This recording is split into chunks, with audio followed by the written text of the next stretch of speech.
All right, well, welcome to the Q&A portion of our webinar on developing a critical mass of problem solvers. I'm Kirby Sneen, joined by our two guest speakers this month, John Berger with Ergotron and Robert Dewane with Trane Technologies. Thank you both for joining us. Thank you. Okay, so we got a handful of questions, and I want to jump into those right now. Both of you have a lot of experience. You shared a lot of experience in the videos and that we just did, and I'm assuming you're getting a lot of questions about how do we get started, and or you fill in the blank from some of those new learners, people that are new to Lean. So would you share what one of those questions is? Yeah, one of the questions I get sometimes from people who are just considering getting involved in process improvement is, do I have to do math?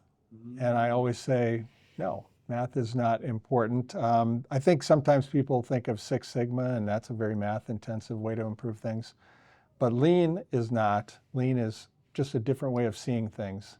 And I've never met a person who couldn't pick up the Lean concepts once they were properly exposed to them.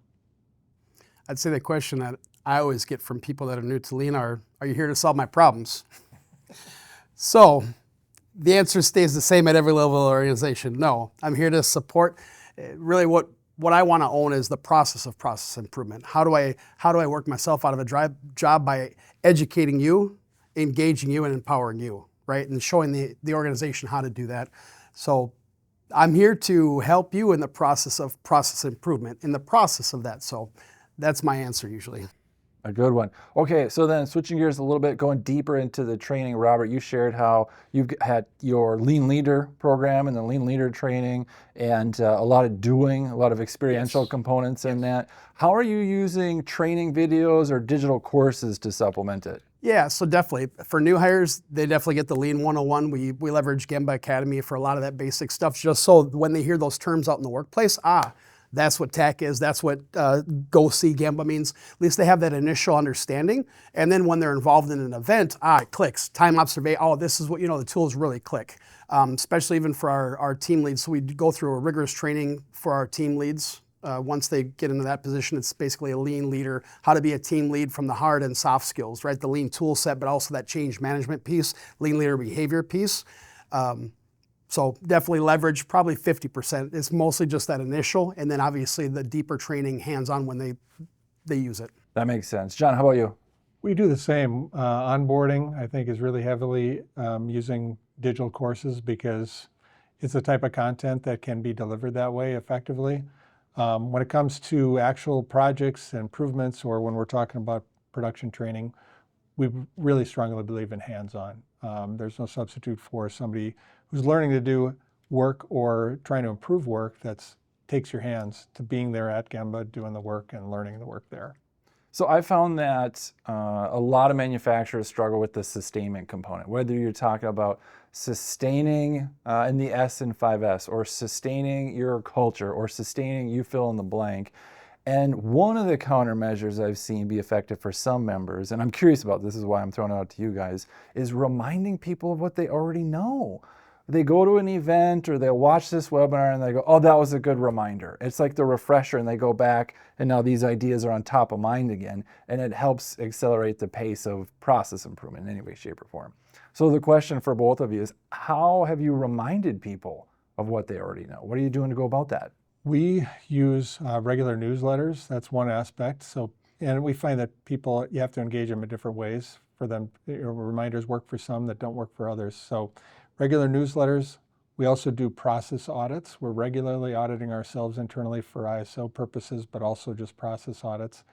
That helps people understand things and remind things. And then quizzes to determine and prove competence. We've found a lot of times if you're doing training and you don't do a quiz at the end, you're not sure if people have picked it up or not. So we do that sort of feedback as well. Nice. Robert, anything you'd add to the mix here?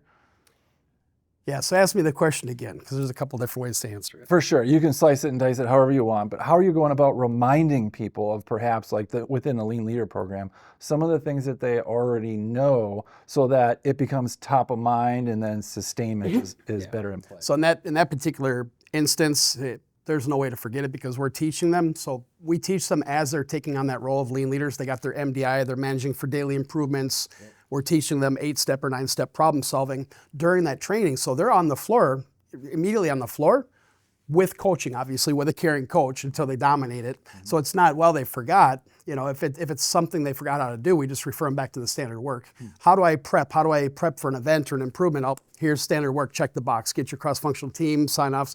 That standard work prep lends itself well for somebody to follow. However, the hands-on, the finesse, it's like, we've trained you, but you have to have that plan to immediately use it, right? So it shouldn't be something, well, how do I do? Yep. If it's a tool, standard works here, go look. If you have any questions on how to use it, me from OpEx support you. I'm going to come out and work with you again. Maybe you forgot it, but first thing is reference standard work. If there is, then let me know if you need help. Check. So.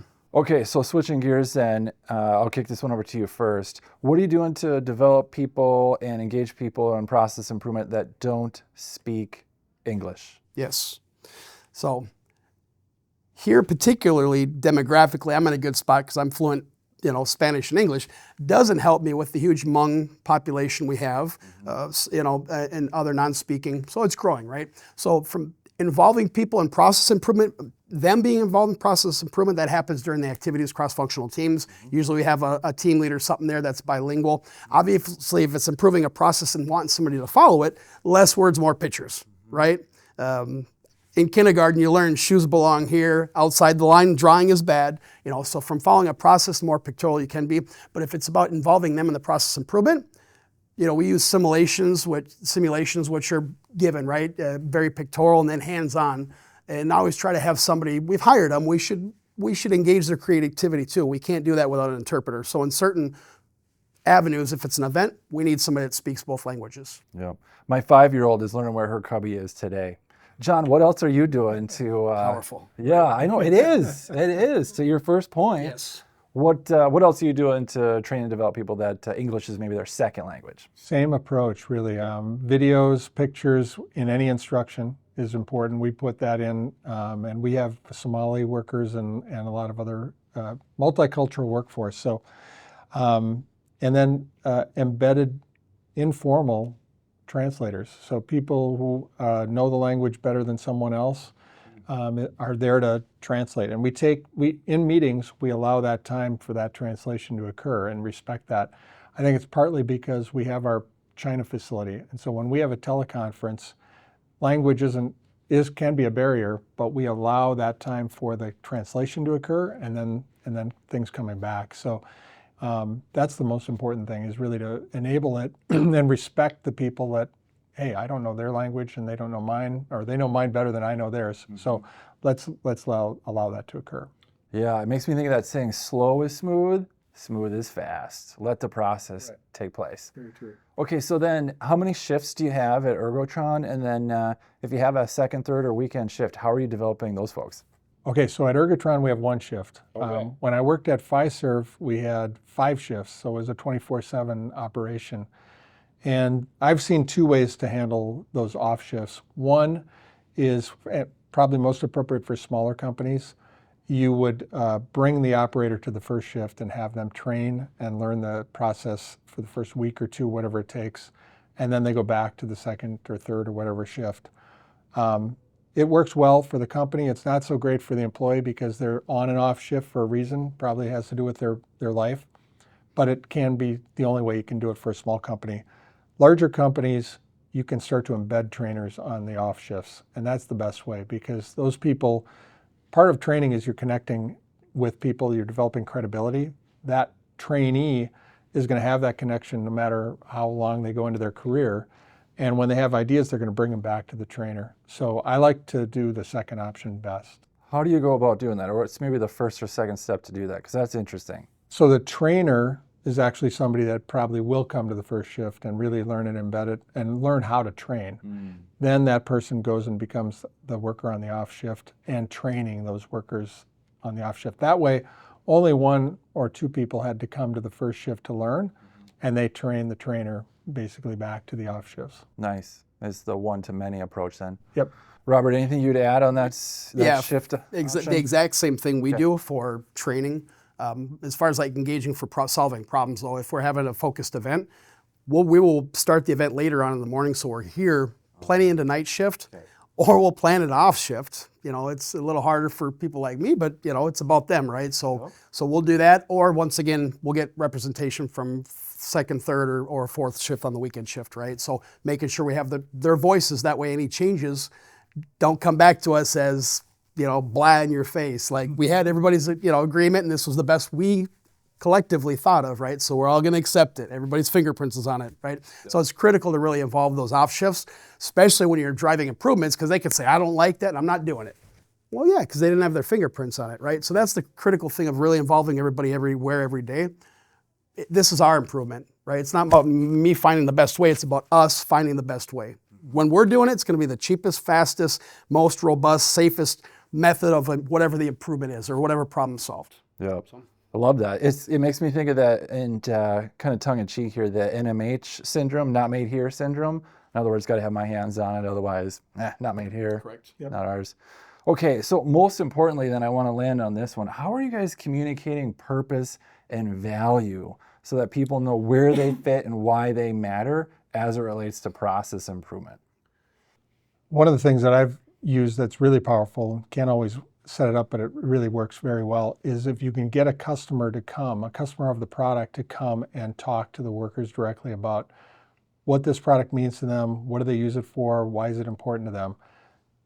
Going back to my talk about the cathedral, people really then understand, okay, this is more than just me putting a screw in and pounding on something. This is actually something that comes out and becomes very valuable to the end customer.